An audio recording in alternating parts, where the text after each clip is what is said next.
Good afternoon, student. Welcome to TSN School. Class 7 subject है आपका पंखुड़ी हिंदी व्याकरण में आज हम पार्ट 9 संज्ञा, जिसे अपन इंग्लिश में कहते हैं नाउन, का अध्ययन करेंगे। संज्ञा, सबसे पहले मैं आपको बता देती हूँ संज्ञा क्या होती है। संज्ञा का मतलब होता है नाम। आपने देखा है कि हर किसी न किसी चीज़, वस्तु का या व्यक्ति का या जगह का, सबका अपना नाम होता है। उसी नाम से अपन किसकी पहचान करते हैं, मतलब नाम से ही अपन उस स्थान, व्यक्ति और वस्तु की पहचान करते हैं। तो आपने देखा है कि बिना नाम के अपन उसकी पहचान नहीं कर सकते, इसलिए किसी भी वस्तु, किसी भी व्यक्ति, किसी भी स्थान को अपन उसके नाम से जानते हैं। नाम का मतलब होता है संज्ञा। तो आज अपन उसी के बारे में पढ़ रहे हैं। संज्ञा क्या होती है उसके बारे में अध्ययन कर रहे हैं। संसार में प्रत्येक वस्तु किसी न किसी नाम से जानी जाती है। मतलब इस संसार के अंदर प्रत्येक वस्तु या प्रत्येक व्यक्ति या प्रत्येक जगह किसी न किसी नाम से जानी जाती है। वही क्या होती है, संज्ञा होती है। जैसे आदित्य पार्क में गेंद खेल रहा है। गांधी जी अहिंसा के पुजारी थे। दिल्ली में अक्षरधाम मंदिर है। तो आपने देखा, जैसे जो रंगीन शब्द दे रखे हैं, जो ये लाल कलर के, आदित्य पार्क, गांधी जी अहिंसा, दिल्ली अक्षरधाम मंदिर। तो जैसे आदित्य, गांधी जी प्राणियों के नाम में है। जो आदित्य है वो किसके नाम में आएगा, व्यक्तियों के नाम में। और जो गांधी जी है वो किसके नाम में, व्यक्तियों मतलब प्राणियों के नाम में है। पार्क और दिल्ली और अक्षरधाम मंदिर, ये कहाँ पर है, स्थान के नाम है। ये किसके नाम है, स्थान के, जगह के नाम है। गेंद किसका नाम, वस्तु का नाम है। तथा अहिंसा भाव का नाम है। इन्हें ही हम संज्ञा कहते हैं। इस प्रकार हम कह सकते हैं कि जो शब्द किसी व्यक्ति, वस्तु, स्थान तथा भाव के नाम का बोध कराते हैं उन्हें हम संज्ञा कहते हैं। संज्ञा आप फर्स्ट क्लास से पढ़ते हुए आ रहे हैं कि संज्ञा क्या होती है। संज्ञा का नाम मतलब होता है नाम, मतलब किसी न किसी वस्तु का, व्यक्ति का, स्थान का नाम संज्ञा होती है। तो उसकी जो अपनी परिभाषा है वो क्या है, जो जिस शब्द से किसी व्यक्ति का, वस्तु का, स्थान का तथा भाव का नाम ज्ञात होता है उसे अपन संज्ञा कहते हैं। अब है आपका संज्ञा के भेद, काइंड्स ऑफ नाउन। संज्ञा के 3 भेद होते हैं। वो कौन कौन से होते हैं? संज्ञा कितने प्रकार की होती है? 3 प्रकार की होती है। फर्स्ट व्यक्तिवाचक संज्ञा, दूसरी जातिवाचक संज्ञा और तीसरी भाववाचक संज्ञा। तो सबसे पहले अपन जो भेद पढ़ रहे हैं वो कौन सी है, व्यक्तिवाचक संज्ञा, जिसे अपन प्रॉपर नाउन कहते हैं। जिन संज्ञा शब्दों से किसी विशेष प्राणी, वस्तु या स्थान का बोध होता है उसे व्यक्तिवाचक संज्ञा कहते हैं। जैसे पंडित जवाहरलाल नेहरू स्वतंत्र भारत के प्रथम प्रधानमंत्री थे। रामचरितमानस ग्रंथ तुलसीदास द्वारा रचित है। कहने का मतलब यह है कि व्यक्तिवाचक संज्ञा वो होती है जिसमें विशेष प्राणी, मतलब विशेष व्यक्ति का नाम आ रहा हो, किसी विशेष वस्तु का नाम आ रहा हो और किसी विशेष स्थान का नाम आ रहा हो, वो होती है व्यक्तिवाचक संज्ञा। जैसे आपको उदाहरण बताया मैंने 2, पंडित जवाहरलाल नेहरू स्वतंत्र भारत के प्रथम प्रधानमंत्री थे। तो जो पंडित जवाहरलाल नेहरू है वो किसके नाम में आ रहा है, विशेष प्राणी के नाम में आ रहा है। वो क्यों आ रहा है, क्योंकि ये क्या थे, भारत के प्रथम प्रधानमंत्री थे, इसलिए उनको विशेष, जो उनका नाम है विशेष रूप से, पंडित जवाहरलाल नेहरू जो विशेष रूप से उनका नाम है वो किस में लिया जा रहा है, विशेष व्यक्तिवाचक संज्ञा में लिया जा रहा है। ऐसे रामचरितमानस ग्रंथ किससे, तुलसीदास द्वारा रचित है। तो जो तुलसीदास, इसमें भी व्यक्ति का नाम आ रहा है, और जो रामचरितमानस जो ग्रंथ है वो किस में आ रहा है, वस्तु में आ रहा है, पुस्तक है वो। तो इन दोनों का जो नाम है वो किस प्रकार से, विशेष रूप से है। विशेष वस्तु के रूप में, क्योंकि वो रामचरितमानस जो ग्रंथ है वो विशेष पुस्तक के रूप में आती है। और जो तुलसीदास जी है उन्होंने उनके द्वारा लिखी गई है, रचित की गई है, तो वो भी उनका जो नाम आ रहा है तुलसीदास जी का, वो भी विशेष प्राणी के नाम में आ रहा है। तो ये सब क्या होते हैं? संज्ञा, व्यक्तिवाचक संज्ञा। अब देखो व्यक्तिवाचक संज्ञा में क्या क्या आते हैं प्राणियों के नाम में, जैसे महात्मा गांधी आ गया, नेपोलियन आ गया, अनिल अंबानी, अमिताभ बच्चन आदि। मतलब जो विशेष रूप से जिसका नाम होता है उसका व्यक्तिवाचक संज्ञा के अंतर्गत अध्ययन किया जाता है।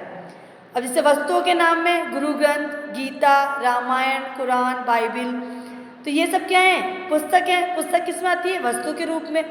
और ये जो पुस्तकें हैं वो बहुत ही महान है, मतलब विशेष है, इसलिए व्यक्तिवाचक संज्ञा के अंतर्गत आती है। अब स्थानों के नाम मुंबई, दिल्ली, जयपुर, जापान, राजघाट आदि, तो इन सब के नाम के विशेष स्थान के रूप में लिए जाते हैं। तो ये किस में आते हैं? व्यक्तिवाचक संज्ञा के रूप में आते हैं। आई बात समझ में? अब अपन पढ़ रहे हैं दूसरा, जातिवाचक संज्ञा, जिसे अपन कॉमन नाउन कहते हैं। जिन संज्ञा शब्द से किसी संपूर्ण जाति का बोध हो उसे जातिवाचक संज्ञा कहते हैं। जैसे आधुनिक युग का व्यक्ति समय के महत्व को समझता है, सैनिक दिन रात भारत की रक्षा करते हैं। जाति का मतलब होता है, जैसे अपन को लड़का, लड़की, आदमी, औरत, गाय, घोड़ा, तो ये सब क्या है? जाति है।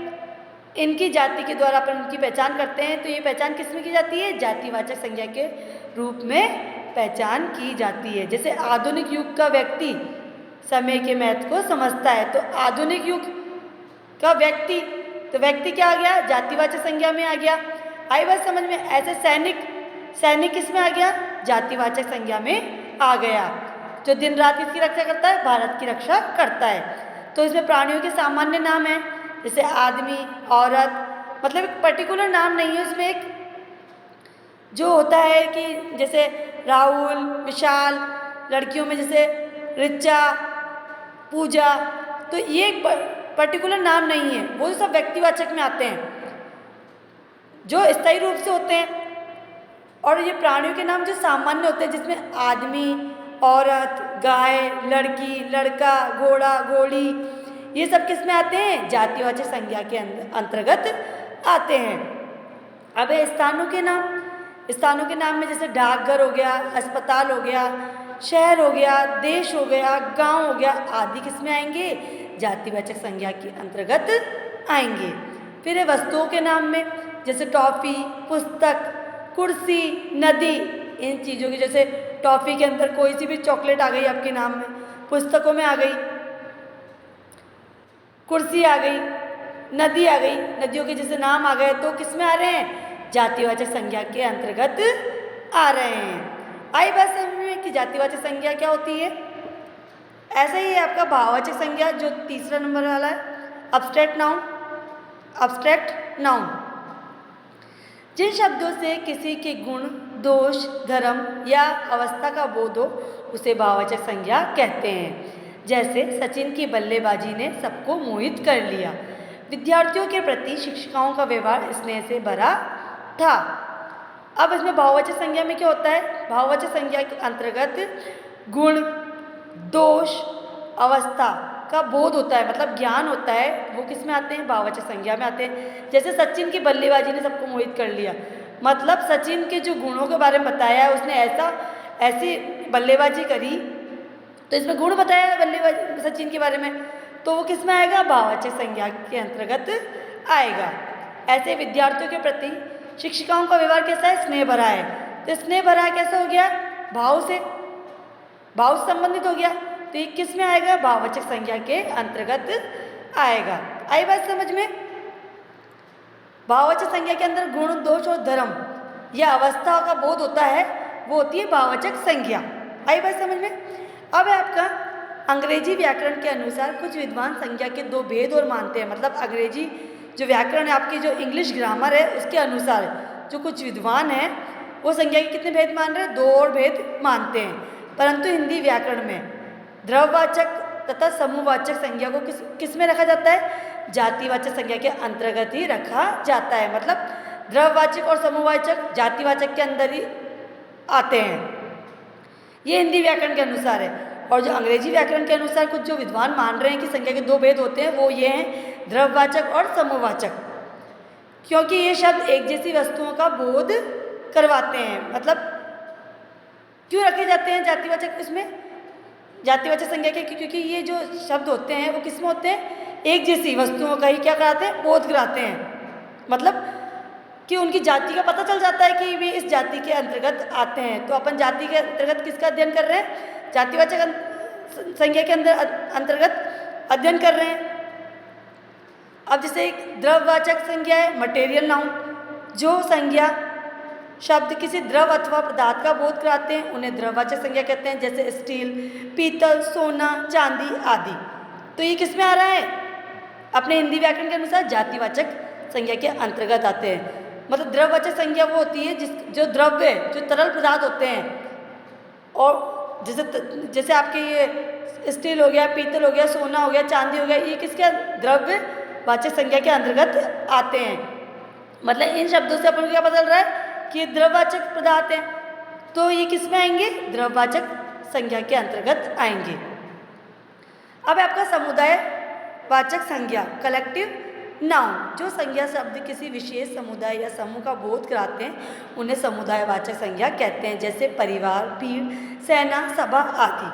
कहने का तात्पर्य है कि समुदाय मतलब एक आप सभा के अंदर बैठते हैं, एक समुदाय के अंदर बैठते हैं, एक झुंड में बैठते हैं, तो वो क्या होते हैं? समुदायवाचक संज्ञा होते हैं। जिससे अपन को समूह का मतलब भीड़ का, परिवार का, सेना, सभा, इन सबको अपन जब अपन किसके अंतर्गत लेते हैं? अपन समुदायवाचक संज्ञा के अंतर्गत लेते हैं। जैसे आपको उदाहरण बताया मैंने, परिवार भी क्या होती है? एक ग्रुप में होती है भाई, एक किस में होती है?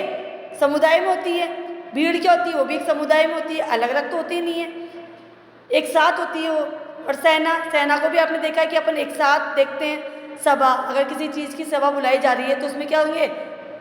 सब एकत्रित होंगे, तो वो समुदायवाचक संज्ञा के अंतर्गत आएंगे। आई बात समझ में? तो अपन ने संज्ञा के 3 भेद पढ़े: व्यक्तिवाचक संज्ञा, जातिवाचक संज्ञा, भाववाचक संज्ञा। और जो अंग्रेजी व्याकरण के अनुसार अपन ने कुछ विद्वानों ने संज्ञा के 2 भेद और बताए, द्रववाचक संज्ञा और समुदायवाचक संज्ञा। अब आपको बता रही हूँ मैं भाववाचक संज्ञा की रचना। भाववाचक संज्ञा की रचना बता रही हूँ मैं कि वो किस प्रकार से होती है। भाववाचक संज्ञा की रचना 5 प्रकार से होती है। वो कैसे होती है बताती हूँ मैं। जैसे जातिवाचक संज्ञा से भाववाचक संज्ञा में परिवर्तित होना, जैसे गरीब है गरीबी हो जाएगा, मित्र का मित्रता, मैत्री, बालक बालकपन, विद्वान विद्वता, प्रभु प्रभुत्व, इंसान इंसानियत, क्षत्रिय क्षत्रियता, पहरेदार पहरेदारी, पशु पशुता पशुत्व, ब्राह्मण ब्राह्मणत्व, नारी नारीत्व, कवि कवित्व, वीर वीरता वीरत्व, तरुण तरुणय तरुणाई, नेता नेतृत्व, व्यक्ति व्यक्तित्व, पुरुष पौरुष, ईश्वर ऐश्वर्य, शिशु शेषव। ये किस में परिवर्तित हुए? जातिवाचक संज्ञा से भाववाचक संज्ञा में अपन ने शब्द इस प्रकार से होंगे। ऐसे ही है सर्वनाम से भाववाचक, सर्व से सर्वस्व, आप आपा, अपना अपनापन, स्वयं स्वयंत्व, निज निजत्व, अहंकार, पराया परायापन, मम ममत्व ममता। आई बात समझ में? ये किसमें किया अपन ने? सर्वनाम से भाववाचक संज्ञा बनाए के शब्द हैं ये। विशेषण से भाववाचक संज्ञा, एक से एकता, अकेला अकेलापन, उदार उदारता, महान महानता, कठोर कठोरता, गहरा गहराई, सफ़ेद सफ़ेदी, हरा हरियाली, निपुण निपुणता, कुटिल कुटिलता, अरुण अरुणिमा या अरुणता, अनुकूल अनुकूलता, लंबाई लंबा लंबाई, स्वस्थ स्वास्थ्य, नीला नीलिमा, कायर कायरता, अमर अमरता या अमरत्व, एकाकी एकाकीपन, निर्धन निर्धनता, लाल लालिमा, मधुर मधुरता, आधुनिक आधुनिकता।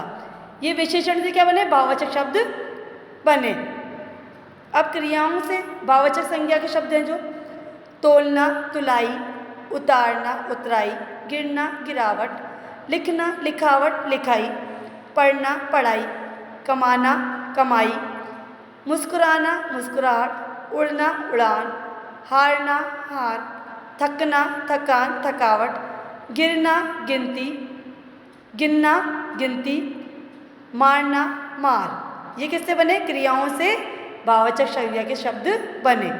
ऐसे अव्ययों से भाववाचक संज्ञा शीघ्रता, मना, मनाई, निकट, निकटता, दूर, दूरी, तीव्र, तीव्रता, जल्दी, जल्दबाजी। ये किससे बने? अव्ययों से भाववाचक संज्ञा बने।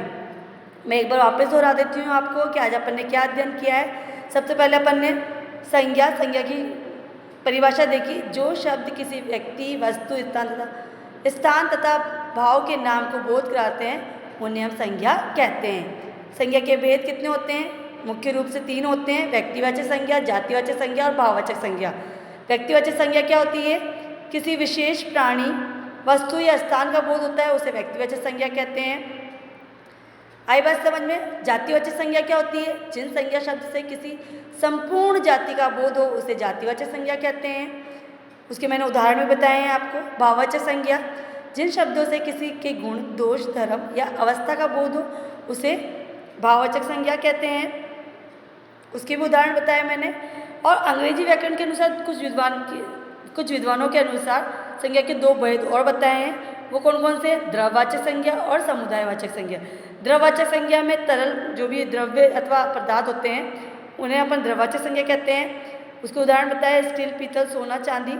समुदायवाचक संज्ञा में जो शब्द किसी विशेष समुदाय या समूह का बोध कराते हैं उन्हें समुदायवाचक संज्ञा कहते हैं, जैसे परिवार, भीड़, सेना, सभा आदि।